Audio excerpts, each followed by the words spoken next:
Bonjour à vous, ravi de vous retrouver sur France 24. On commence ce journal sur le terrain en Ukraine qui lutte désormais contre le froid. Ce dimanche, Kiev s'est réveillé sous la neige avec des températures négatives de jour comme de nuit. Gulliver Krag en direct de Kiev. Merci beaucoup à vous, Gulliver.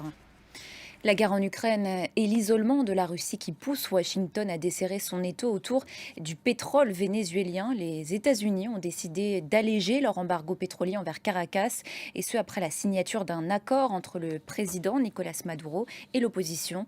Explication Kevin Battista. En Bolivie, ils manifestaient depuis 36 jours et ils ont en partie obtenu gain de cause. Les habitants de la région de Santa Cruz qui exigeaient la tenue d'un recensement crucial en vue des élections. Eh bien, ce week-end, la Chambre des députés a finalement adopté un projet de loi en ce sens. Julia Guggenheim. Manifestation également en Chine avec cette rare démonstration d'hostilité envers le régime. Des centaines de personnes sont descendues dans les rues aujourd'hui à Pékin, Wuhan ou encore Shanghai. Elles expriment leur colère face au confinement à outrance et à la politique zéro Covid appliquée dans le pays depuis plus de 3 ans. Camille Rijad.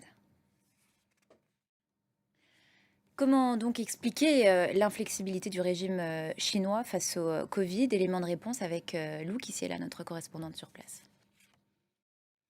Une page de football à présent avec ce match mémorable pour le Maroc. On retrouvera dans quelques instants notre envoyé spécial à Doha, Elliot Samuel, les Lions de l'Atlas qui se sont imposés 2-0 face à la Belgique.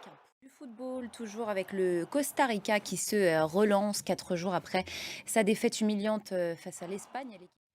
Et jusqu'au 18 décembre, date de la finale, plus d'1 million de supporters étrangers sont attendus.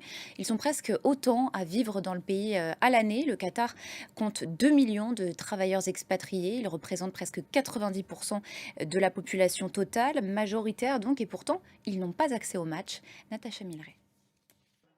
Et nous retrouvons notre envoyé spécial à Doha, Elliot Samuel, à 17h, heure de Paris. C'est la fin de cette édition. Je vous donne rendez-vous dans 15 minutes pour un nouveau journal.